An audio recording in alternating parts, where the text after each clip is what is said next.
Doctor Pawase अर्धांगवायू पुनर्वसन आणि निसर्गोपचार केंद्र. निसर्गरम्य आणि प्रदूषणमुक्त वातावरणात 20 कॉटचे उत्तम मशिनरी आणि सर्व सुविधा उपलब्ध असलेले सुसज्ज निसर्गोपचार केंद्र. अर्धांगवायू, मान, पाठ, कंबर आणि सांधेदुखी, हातापायांना मुंग्या येणं, टाचदुखी, चेहऱ्याचा पॅरालिसिस, ॲक्युपंक्चर, फिजिओथेरपी, जलचिकित्सा, बाष्पचिकित्सा, योग चिकित्सा, मालिश चिकित्सा, चुंबक चिकित्सा, आहार चिकित्सा आणि माती चिकित्सा. संपर्क डॉक्टर रमेश पावसे, ठिकाण हिवरगाव पावसा, रायतेवाडी रोड, तालुका संगमनेर. संपर्क 9623 25 67 22. भारत माता की जय. भारत माता की जय. सर्वप्रथम दिलगिरी व्यक्त करतो, थोडस आमच्या यांच्यामध्ये मिसकम्युनिकेशन झालं आणि त्यात प्रवेशाचं सत्र खरं तर कालपासूनच जोरात चालू झालेलं आहे. कुठलंही आमिष न दाखवता ज्यावेळेस प्रवेश व्हायला लागतात त्यावेळेस तुम्ही वातावरण काय समजून घेतलं पाहिजे असं माझं मत झालेलं आहे. नैसर्गिक वातावरण जरी थंडी वाढलेली आहे तरी राजकीय वातावरण मात्र जोरात तापलेलं दिसून येत आहे आणि मोठे प्रवेश होता आहे. असाच एक प्रवेश प्रभाग क्रमांक 10 मध्ये फैजल मंसुरी, सगळे मंसुरी परिवार, मोठा प्रवेश त्या ठिकाणी खरं तर झाला आणि त्या प्रवेशामुळे आजच 11 नंबरचे दोन्ही उमेदवाराचे शिक्कामोर्तब त्या ठिकाणी विजयाची झालेली असा तो प्रवेश होता. परंतु छोट्या खाणी म्हणता म्हणता त्यांनी संपूर्ण मोठी गर्दी आणि एक कॉर्नर सभाच तिथं त्या प्रवेशानिमित्ताने घेतली. भाषणं अनेक झाले, त्याच्यामुळं यायला उशीर झाला. तुमची दिलगिरी व्यक्त करतो आणि अमितदादांची करतो, कारण अमितदादा वेळेची फार पक्की आहे आणि कायम अमितदादा मला कान टोचत असतं, अरे 7 वाजले कुठे. मी म्हणजे आदराने जेंटलमॅन कोल्हे ज्यांना म्हणतो की एकदम शिस्तीचा कारभार आणि ज्यांचं आम्ही आदर्श मार्गदर्शन आम्ही घेत असतो असे आमचे मोठे बंधू अमितदादा. आणि सहसा ते कुठं येत नाही, जात नाही, परंतु या ठिकाणी या परिसरावर विशेष प्रेम अमितदादांचं असल्यामुळं ते या ठिकाणी आज आपल्या सगळ्यांशी संवाद साधायला आलेले आहे. संजीवनीची भिंत जरी शेजारच्या गारद्या नाल्यापर्यंत संपत असली तरी कुटुंबाचा परिसर हा मात्र येवला रोडपर्यंत त्या ठिकाणी जातो असं माझं म्हणणं आहे आणि हा आपला कुटुंबच या ठिकाणी आहे. या ठिकाणी आचार्य साहेब शिवाजीराव सोनवणे, त्याचप्रमाणे सौ अनिताताई गाडे, श्री सुडके साहेब, त्याचप्रमाणे माजी नगरसेवक याच परिसरातील ज्यांनी नेतृत्व केलं असं विवेकजी सोनवणे, सुवर्णाताई सोनवणे खरं तर त्या नगरसेविका होत्या, धर्मा आव्हाड असतील, कांबळे साहेब असतील, भीमा संवत्सरकर, प्रदीपजी निकुंभ, हरिभाऊ गिरमे, सगळेच नाम उल्लेख मी काय करत नाही, उशीर फार झालेला आहे. खरं तर अनेक जण या ठिकाणी कोल्हे परिवाराचा बालेकिल्ला म्हणून अनेक वेगवेगळ्या पद्धतीने राजकीय डावपेचातून, वेगवेगळ्या माध्यमातून, काहींना आमिष दाखवून, आपल्याच परिवारातील सदस्याला उभा करून आपलं मताधिक्य किंवा या ठिकाणी राजकीय षडयंत्र रचून आपल्या हक्काच्या वॉर्डातले मतं कमी पाहू इच्छित आहे. त्यांना आपल्याला मात्र 20 तारखेच्या मतदानातून हे सगळे डावपेच आपल्याला हाणून त्या ठिकाणी पाडायचे आहे. अर्थात गेले 4 वर्ष हे जे कामकाज चालू होतं हे प्रशासक, नगर अध्यक्ष, नगरसेवक अस्तित्वात नव्हते आणि हे सगळं कामकाज लोकप्रतिनिधी, आमदार म्हणून आणि सीओ म्हणून या दोघांच्याही अधिपत्याखाली नगरपालिकेचं कामकाज चालू होतं. एक मोकळीक त्या ठिकाणी कामाला होती.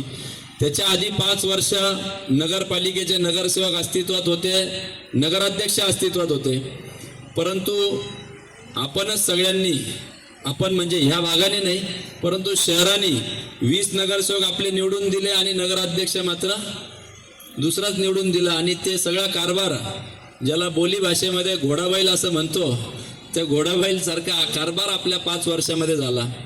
आणि त्याच्याही आधी ज्यावेळेस होता तर त्यावेळेस 13 नगरसेवक होते, म्हणजे 13 नगरसेवक 2011ला कोपरगावकरांनी निवडून दिले. त्यामुळं ते नगरसेवक सांभाळावे का लोकांना सांभाळावं, हा मोठा प्रश्न होता. एखाद्या नगरसेवकाचं ऐकलं नाही तर अल्पमतात येऊन जायचा नगराध्यक्ष, अडचणीत यायचा आणि कामकाजाला सुसूत्रता नव्हती.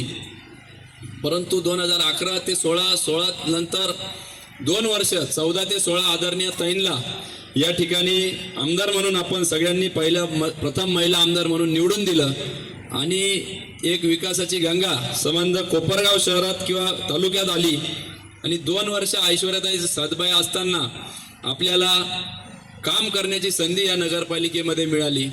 त्यामध्ये मग ठराव करून आपण मंत्रालय स्तरावर राज्य शासन, त्याही वेळेस देवेंद्रजी मुख्यमंत्री होते, मग नगरपालिकेची नवीन अद्ययावत बिल्डिंग असेल, डॉक्टर बाबासाहेब आंबेडकर वाचनालय असेल, फायर स्टेशन असेल किंवा पोलीस स्टेशन असेल, शहर ग्रामीण वेगळं करणं, पंचायत समितीची इमारत असेल, अशा अद्ययावत इमारती खरं तर ताईंच्या कारकिर्दीमध्ये आपण केल्या.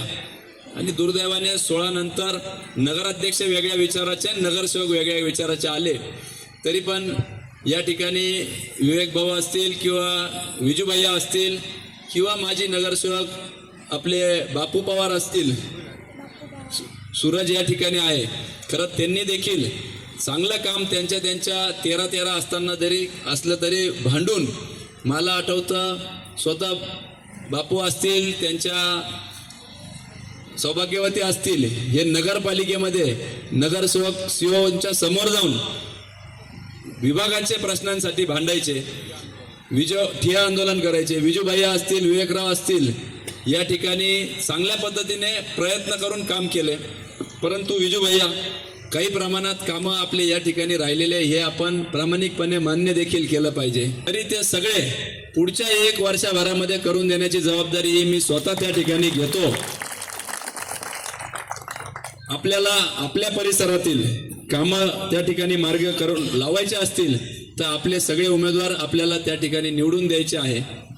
आणि म्हणून कोणीही काही भूलथापा दिल्या तरी या ठिकाणी त्याला बळी पडायचं, पण काम करायचं का अगरबत्ती बनवायची. समोर विरोधकांकडून आले ना, आले का नाही आले इथं? आम्ही म्हटलं वाटलेच नाही का इथं? वाटले ना फॉर्म त्यांनी समोरच्यांनी, तर ते काही नाही, विजूभैयाकडं तुम्ही गोळा करून द्या, ते शेंगदाणे आणि फुटाणेवाल्यांना आपण देऊ, त्यांच्या तरी ते कामी येतील. कारण की निवडणूक आली आणि त्याच वेळेस यांना हे सगळं सुचलं. 4 वर्ष कुठे होते? 4 वर्ष म्हणण्यापेक्षा गेल्या 21 वर्ष आपण 18 वर्षाचे जे युवक झाल्यावर मतदानाचा अधिकार मिळतो, आमचे 40च्या आतले बरेचसे युवक या ठिकाणी मला दिसत आहे. जसा त्यांना मतदानाचा अधिकार मिळालेला 21 वर्ष झालेले असतील, त्यांना 22 वर्ष, त्यापैकी 16 वर्ष ही आमदारकी ही समोरच्या उमेदवारांकडे होती, काळे पार्टीकडे आमदारकी होती. अशोकदादा काळे जवळपास 10 वर्ष त्या ठिकाणी आमदार होते. 3650 दिवस एकही प्रश्न सभागृहात न विचारणारा आमदार जर कोणी असेल तर त्या ठिकाणी दुर्दैवाने आपले कोपरगावचे अशोक काळे आमदार म्हणून नावलौकिक झाले. 288 आमदारांपैकी एकमेव ते आमदार होते ज्यांना आपण लोकप्रतिनिधी म्हणतो. लोकांचं प्रतिनिधित्व करायचं, प्रश्न विचारायचे, मांडायचे सभागृहामध्ये, असे ते आमदार होते. आणि त्यांची उपस्थिती अतिशय नगण्य, म्हणजे 2-3% फक्त सभागृहामध्ये होते. त्या उलट आदरणीय ताईंची उपस्थिती 99% त्यामध्ये सभागृहामध्ये उपस्थिती होती.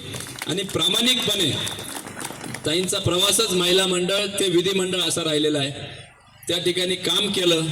क्लस्टर सारखी योजना त्या ठिकाणी राबवून आपल्याकडे क्लस्टर आणण्याचा प्रयत्न केला. महिला बचत गट सक्षम करण्याचा प्रयत्न केले.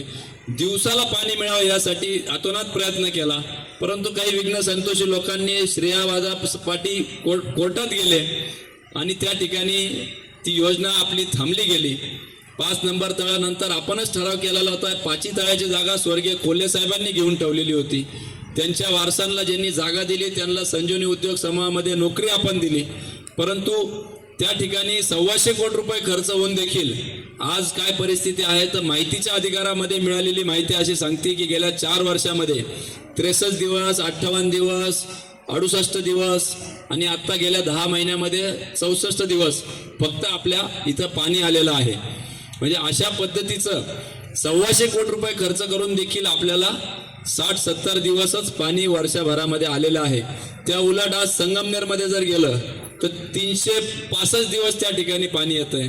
त्याचप्रमाणे श्रीरामपूरला गेलं तर 315 दिवस त्या ठिकाणी पाणी येतंय. आणि या आपल्या मूलभूत गरजा आहे. आज जे पाणी आलं त्याची मी खरं परवाच आपल्या कारखान्याच्या यंत्रणेला सांगून TDS मोजायला लावला, हार्डनेस मोजायला लावला, साईनगरमधून सॅम्पल घ्यायला लावला होता. त्यामध्ये कुठंतरी लिकेजेस आहे. तळ्याच्या पाण्यानंतर फिल्ट्रेशन प्लॅन्ट नंतरचं हार्डनेस 300 आहे. म्हणजे जवळपास त्या ठिकाणी क्लोरीनचं प्रमाण पण जास्त आहे, TDS जास्त आहे. आणि कळत न कळत कुठंतरी आपल्याला या आजारांना आमंत्रण देण्याचं खरं तर कारण हे पाणी ठरतं आहे. किडनीचे विकार असतील, वेगवेगळे विकार आजार या पाण्यामुळे त्या ठिकाणी व्हायला लागलेले आहे. एवढंच नव्हे तर धुळीमुळे देखील आपल्याला अनेक समस्यांना सामोरे जावं लागतं आहे. आणि म्हणून हे सगळे अनेक प्रश्न आहे. गेल्या 4 वर्षामध्ये किती वेळेस फवारणी झाली ताई इकडं तुमच्या भागामध्ये? गेल्या 4 वर्ष प्रशासकीय कालामध्ये झाली असेल ना. काही ठिकाणी एकदा म्हणता, काही ठिकाणी नाही म्हणता. परंतु कागदोपत्री मात्र 75 लाख रुपयाचे बिलं त्या ठिकाणी काढण्यात आलेले आहे. एवढंच नव्हे तर वेगवेगळ्या माध्यमातून 5,000च्या अधिक मयत जनावरांची विल्हेवाट लावली म्हणून सांगण्यात आलं. आणि आतापर्यंत एकही मयत जनावरांची विल्हेवाट किती लावली माहीत नाही, परंतु कागदपत्री 5-6 हजार मयत जनावरांची विल्हेवाट त्या ठिकाणी लावण्यात आलेली आहे. म्हणजे असे अनेक उदाहरणं खरं तर मी आपल्याला देऊ शकतो. रस्त्यांचा उहापोह केलाच असेल उमेदवारांनी, कोणते केलंय काय नाही केलंय. आमच्या मते सगळी रायरन मंडळी आमची इकडे बसलेली आहे. त्याच्यामुळं वेगवेगळ्या माध्यमातून आपण प्रचार करतोच आहोत. परंतु मी इथं प्रचारासाठी नाही तर तुम्हाला आवाहन करण्यासाठी आलो आहोत. तुमचं तर मत मिळणारच आहे, परंतु आपले असलेले मित्रपरिवार, नातेवाईक, गावातील संबंध, ज्या दुकानात जातो त्या दुकानदार, या सगळ्यांना तुम्हाला विनंती करायची आहे की यावेळेस कोणाला मतदान करायचं. पोचला नाही प्रचार तुमचा भैया. शिंदे मेंबर बोलत नाही वाटतं तुम्ही जास्त. काळजी करू नका. ते आपण त्या ठिकाणी कशाला मतदान करायचं आहे? कमळाला. तर बोलण्यासारखं खूप काही आहे. मी अधिकचा वेळ आपला घेणार नाही. सगळे प्रश्न या ठिकाणी मांडले गेलेले आहे. भविष्यातील आपल्याला जे काम करायचं आहे, एक ॲप या ठिकाणी आपण युनिव्हर्सिटीच्या माध्यमातून त्यांच्या मदतीने आपण तयार करतोय, ज्याच्यावर सिंगल पॉइंट आपल्याला कम्युनिकेशन नगरपालिकेशी राहील. वर देखील कुठल्याही रस्त्याचं, गटरचं हे जे काम असेल त्याचं टेंडर कधी निघालं, ते कॉन्ट्रॅक्टर कोण आहे, त्याचा नंबर काय आहे, त्याचे इस्टिमेट काय आहे, कामाची स्टेज काय आहे, हे सगळं त्या ॲपवर माहिती देण्याचा आमचा प्रामाणिक प्रयत्न राहणार आहे. त्याचबरोबर रोजगाराच्या दृष्टिकोनातून देखील जरी नगरपालिकेच्या आधिपत्याखाली तो विषय येत नाही तरी त्याही अनुषंगाने आम्ही प्रामाणिक प्रयत्न त्या ठिकाणी करतोय. खरं तर विरोधकांमुळे एक मोठं पाप त्यांनी केलं. आपलं जे MIDC चांदे कासाऱ्याला येत होती आणि अमित दादांनी मला एक संकल्पना सांगितली होती, शिर्डी कोपरगाव हे ट्विन सिटी म्हणून आपल्याला डेव्हलप करता येईल, अनेकांना रोजगार या ठिकाणी मिळेल.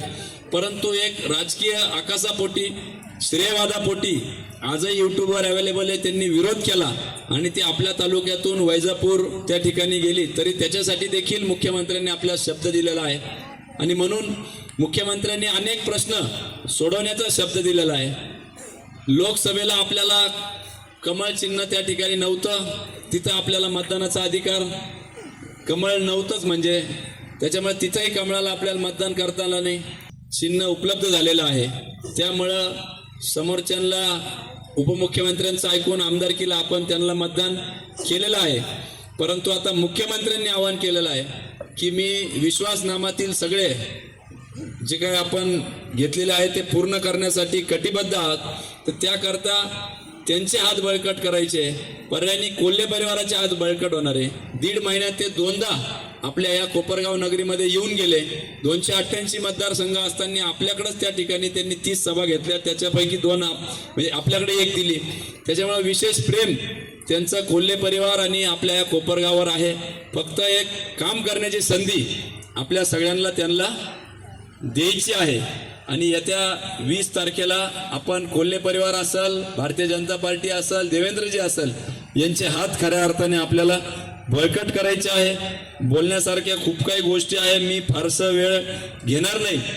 परंतु या वर्षी आपल्याला अधिकची लीड आपल्या या परिसरातून अपेक्षित आहे. कोणाच्याही भूलथापांना बळी न पडता, आपलं मत वाया न जाऊ देता, आपल्यातलेच काही जे इतर ठिकाणी उभे असतील त्यांना ते फक्त मत खायसाठी त्या ठिकाणी उभे आहे. त्याच्यामुळं त्यांचा विचार न करता तिन्ही उमेदवारांना आपल्याला, त्यातले एक तुमच्या विरोधातले उमेदवार तर फार कलाकार उमेदवार आहे, त्यांनी हे तरी राहिलं नाही, त्यांनी खऱ्या पोलिसाला फसवलेलं आहे. असे उमेदवार, फसवणारे उमेदवार आपल्या प्रभागात बाहेरून येऊन तिथं म्हणजे ते त्यांच्या समोरचे आपल्याला फसवण्याचा प्रयत्न करताय. तुम्ही काळजी करू नका. उमेदवार कोणी असलं तरी त्या ठिकाणी पालकत्व मीच या वॉर्डाचं घेणार आहे. त्याच्यामुळे तुम्ही आश्वासित राहा की काही प्रश्न असले तर निम्मे अर्धे सगळे मला ओळखता, माझे नंबरही बऱ्याच संकडा असतील. या मंदिराच्या किती वर्षभर सगळ्यात किती दरवर्षी मी येतो का नाही कार्यक्रमाला, पण काही चेहरे असे होते की याच वर्षी चमकले. बरं, हळूहळू नंतर ते वाढायला चालू झाले. मी गेल्यावर कळलं मला. म्हणजे जे लोक स्वतःला नास्तिक म्हणून बाहेर मिरवतात, या ठिकाणी एक काहीतरी फसवा कार्यक्रम करून आपल्या समोर आणताय. अगदी 2 दिवस आधीपर्यंत आपल्याबरोबर चर्चा करत होते, सगळ्या गोष्टींवर चर्चा झाली. शब्दांनी त्यांनी अपेक्षा व्यक्त नाही केली. खालचं उपनगराध्यक्षपद त्या ठिकाणी द्यावं म्हणून त्यांनी अपेक्षा व्यक्त केली, त्यालाही आपण हो म्हटलं. हे विश्वासनामा त्यांच्याशी चर्चा केली. या सगळ्या गोष्टी झाल्यावर देखील ताई जाऊन आल्या, यादी सांगितली, त्यांच्याच संस्थेतील कर्मचाऱ्याचं नाव जाहीर झालं उमेदवार म्हणून, ते फटाकडे वाजवले. त्या ठिकाणी अभिनंदनाचा वर्षाव त्यांच्या ग्रुपवर झाला आणि अचानक दुसऱ्या दिवशी त्या ठिकाणी आपल्या पाठीत खंजीर खुपसून कोणाच्या सांगण्यावरून केलं, आपण सगळे लोक सुज्ञ आहात. हळूहळू त्या गाड्याही फिरतील, कदाचित शेवटचे 2-3 दिवस राहिलेले आहेत. तरी आपल्याला या सगळ्या ताकदी ज्या आपल्या हिताच्या विरोधात काम करतायत त्या परतून लावायच्या आहे. म्हणून येत्या 20 तारखेला कमळ या चिन्हावर मतदान करून या सगळ्याच आम्हाला आशीर्वाद देऊन काम करण्याची संधी द्यावी ही विनंती करायला या ठिकाणी आलेलो आहोत. विनंती वजा अधिकाराने त्या ठिकाणी तुमच्याकडे मागणी करायला आलेलो आहोत आणि तुम्ही नाराज करणार नाही ही अपेक्षा घेऊन माझं लांबलेलं भाषण थांबवतो. फक्त परत एकदा आपण हात वरती करून सांगावं, केंद्रात कोणतं चिन्ह आहे, राज्यात कोणतं आहे, नगराध्यक्ष कोण पाहिजे, नगरसेवक कोण पाहिजे. आपण आपल्या गाडीची सर्व्हिसिंग रेग्युलर करतो, मात्र आपल्या शरीराच्या सर्व्हिसिंगचं काय? तर काळजी करू नका, कारण संगमनेरमध्ये आपल्या सेवेत दाखल झालंय ॲजिलस डायग्नोस्टिक्स. साक्षी पॅथॉलॉजिकल सर्व्हिसेस अंतर्गत सुरू असलेल्या ॲजिलस डायग्नोस्टिक्समध्ये 82 प्रकारच्या शारीरिक रक्तलघवी चाचणी फक्त 2300 रुपयात. भारतातील विश्वसनीय नाव असलेल्या या डायग्नोस्टिक्समध्ये allergy test, thyroid test, cancer marker तसेच इतर ॲडव्हान्स टेस्टसाठी आजच संपर्क करा. Sakshi pathological services, Krishna pride, पहिला मजला, जठार हॉस्पिटल जवळ, ताजनेमाळा, संगमनेर. संपर्क 9822 26 35 63 आणि 88 30 16 14 08.